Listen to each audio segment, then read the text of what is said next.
Aquele que não ama, não conhece a Deus, porque Deus é amor. 1 João capítulo 4, verso 8.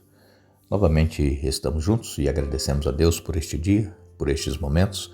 Agradecemos a todos vocês que estudam conosco a Bíblia cada dia, que compartilham os estudos com outras pessoas, a todos que são inscritos no canal Hora Tranquila no YouTube, que clicam no dedinho de joinha, e também queremos agradecer a vocês que nos escrevem dizendo de onde estão acompanhando, e mandamos aqui um alô especial para Adeilde Santana, é de Pacajá, no Pará, Antônia Guimarães, é de Campina Grande, na Paraíba, Eti Neres, é de Gramado, no Rio Grande do Sul, Edinalva Barreto, é de Aracaju, Sergipe, Iraci Altino, é de Santa Isabel, São Paulo, Dirley Ottoni, de Senador Canedo, em Goiás, e todos os demais que nos escrevem, nós agradecemos e mandaremos sempre um alô para vocês. Iremos orar.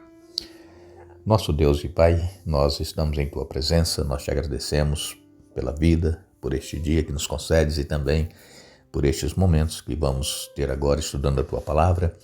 Uma vez mais te pedimos que Teu Espírito Santo seja concedido a cada um de nós, que esteja trabalhando em nossa mente e nosso coração. Nos ajude, Pai, a entendermos a Tua Palavra, aceitá-la, colocá-la em prática em nossa vida. Abençoa todos os que estudam conosco, dê vitórias nas lutas e problemas que enfrentam. E também, especialmente, abençoes Adeilde Santana e família, Antônia Guimarães e família, Eti Neres e família, também Edinalva Barreto e família, Iraci Altino e família, Dirley Ottoni e família, e todos os demais, Pai, que nos pedem orações. Tu conheces cada um, dê vitórias em nome de Jesus. Amém. Conforme o estudo que nós fizemos ontem, nós vimos que Deus, Ele ama a justiça, e a nossa base do estudo de ontem foi o Salmos 82, você pode ler aí na sua Bíblia, não é um salmo grande, e ali diz exatamente o que Deus ele espera de cada um de nós, que o amamos, de cada um de nós, que temos Jesus em nossa vida, e de forma alguma nós poderemos apoiar a injustiça, quer ela seja realizada em nosso meio, aí com os nossos familiares ou mesmo na igreja, e também não podemos apoiar a injustiça que os governantes estão impondo sobre o povo. Nós temos que orar para que Deus mude essa situação e conceda vitória aos que estão sendo injustiçados, aos inocentes. E também iremos hoje falar um pouquinho a respeito do chamado que somos feitos para estabelecermos a justiça. Deus ele faz um chamado para cada um de nós. Sabemos que Deus ele usou os profetas para enfatizar o chamado de Deus por justiça na sociedade. Claro que o povo de Israel era uma nação que foi escolhida por Deus, mas havia também muita injustiça ali entre eles, e então os profetas eram enviados por Deus para fazer esse chamado por justiça para com os órfãos, para com os desamparados, para com as viúvas. E então a Bíblia Sagrada, ela não hesita em destacar questões de injustiça e também de opressão. O desejo de Deus é que seja executado um juízo, e esse era o chamado para que Deus estabelecesse a justiça. Então Isaías, o profeta, ele não mediu palavras para condenar a injustiça que havia em Israel. Ele disse em Isaías capítulo 1, verso 17, aprendam a fazer o bem, busquem a justiça, repreendam o opressor, garantam o direito dos órfãos, defendam a causa das viúvas. Vejam, injustiça que havia dentro do povo de Israel. E Isaías então, ele condenou a injustiça, e ele fazia com que as pessoas refletissem e que passassem a agir de uma forma justa para com os mais necessitados. E o profeta também, ele disse que essas pessoas, elas decretam leis injustas. Essas pessoas, elas negam justiça aos pobres. E então, o profeta Isaías alerta, mas o que vocês vão fazer no dia do castigo, na calamidade que vem de longe? A quem vão pedir socorro e onde deixarão a sua glória? Isso para aqueles que decretam leis injustas, para aqueles que negam justiça aos pobres. Foi o que eu disse ontem aqui para vocês, que às vezes muitos dão entrada em causas na justiça por direitos que eles têm, mas por serem pobres, por não terem direito, eles não vão olhar essa causa. Porque, infelizmente, as pessoas que julgam, elas estão interessadas em ganhar algo, em ser beneficiados.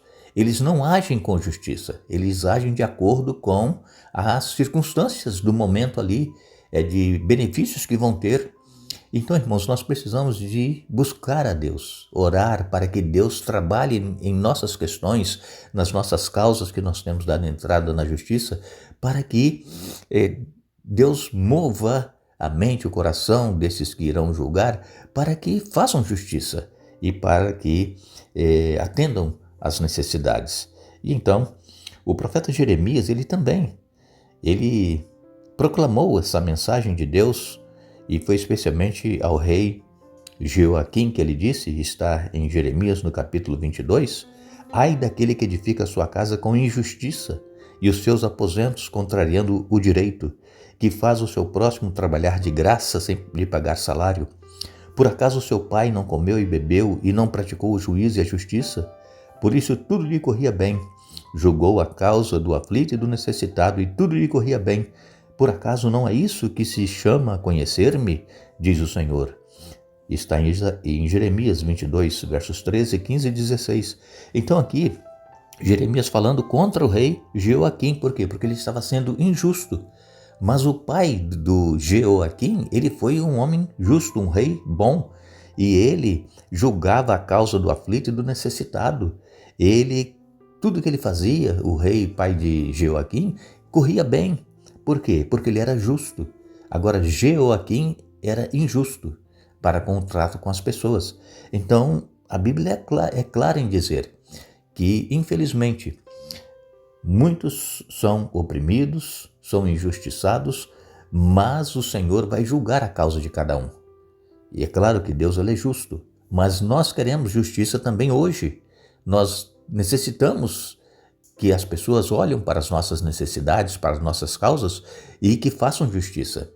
Mas no final, no dia do juízo, todos esses que agiram injustamente, que oprimiram o povo, esses também serão julgados e receberão a sua condenação.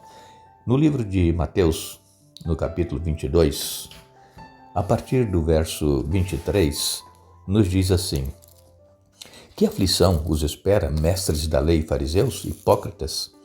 Tem o cuidado de dar o dízimo da hortelã, do endro, do cominho, mas negligenciam os aspectos mais importantes da lei: justiça, misericórdia e fé. Sim, vocês deviam fazer essas coisas, mas sem descuidar das mais importantes. Guias cegos coam a água para não engolir um mosquito, mas engolem um camelo. Que aflição os espera, mestres da lei, fariseu, hipócritas? Tenham cuidado de limpar a parte exterior do copo e do prato, enquanto o interior está imundo, cheio de ganância e falta de domínio próprio. Fariseus cegos, lavem primeiro o interior do copo e do prato, e o exterior também ficará limpo. Que aflição os espera, mestres da lei e fariseus hipócritas? São como túmulos pintados de branco, bonitos por fora, mas cheios de ossos e de toda espécie de impureza por dentro. Por fora parecem justos, mas por dentro seu coração está cheio de hipocrisia e maldade. Que aflição os espera, mestres da lei, fariseus, hipócritas?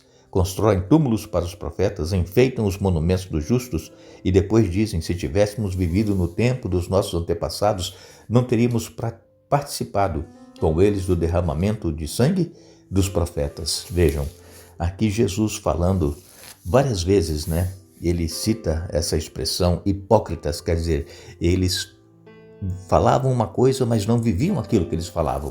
Eles cuidavam da aparência exterior, do que eles faziam para que as pessoas vissem, mas por dentro estava tudo sujo, contaminado, como um sepulcro.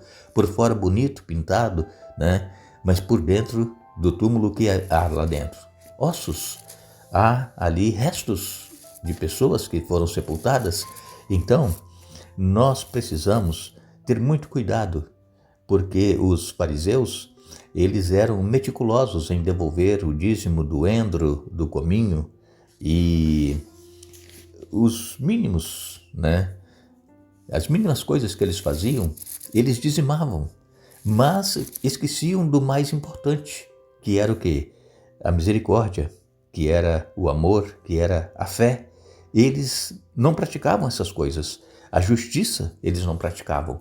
Então Jesus ele chamou a atenção duramente dos fariseus, porque eles eram como que guias cegos, que estava guiando outras pessoas também para a destruição. Então, nós precisamos, irmãos, conhecer bem a palavra de Deus, o que Deus requer de cada um de nós, e que nós possamos estar prontos a estabelecer a justiça, que é o que Deus quer no meio do seu povo e também na sociedade. Agora, para que ninguém pense que a injustiça era uma preocupação apenas do Antigo Testamento, aqui em Mateus 23, que nós lemos para vocês, nos versos 23 a 30, e também em outros textos que existem aqui no Novo Testamento, mostram que esse assunto era de extremo interesse para Jesus, porque Jesus disse assim: ai de vocês, escribas e fariseus hipócritas, porque vocês dão o dízimo da hortelã, do enzo, do cominho e desprezam os preceitos mais importantes da lei: a justiça, a misericórdia e a fé. Mas vocês deviam fazer essas coisas sem omitir aquelas. Então devemos dar o dízimo, mas não esquecer de praticar a justiça, de ter misericórdia e também de exercer a nossa fé. Em Lucas, no capítulo 11 e no verso 42, Lucas capítulo 11, verso 42, nos diz assim a palavra de Deus: que aflição os espera, fariseus? Vocês tenham cuidado de dar o dízimo da hortelã, da arruda e de todas as ervas, mas negligenciam a justiça e o amor de Deus. Sim, vocês deveriam fazer essas coisas, mas sem descuidar das mais importantes. Então, muitas das vezes também nós estamos preocupados com detalhes, com coisas periféricas, mas esquecemos o mais importante, que é sermos justos com as pessoas, termos misericórdia das pessoas e também exercermos a nossa fé. Então é para este aspecto que Deus ele nos chama, para que nós não sejamos como os fariseus hipócritas, falar uma coisa e fazer outra, mas que possamos estar prontos a ser justos, misericordiosos e também exercendo a nossa fé. Que Deus nos abençoe, que Deus nos dê um bom dia. Vamos retornar amanhã para dar sequência ao estudo desta semana, mas não nos esqueçamos, a Bíblia nos diz: com amor eterno te amei, por isso com benignidade te atraí. Jeremias capítulo 31, verso 3. Que Deus nos abençoe.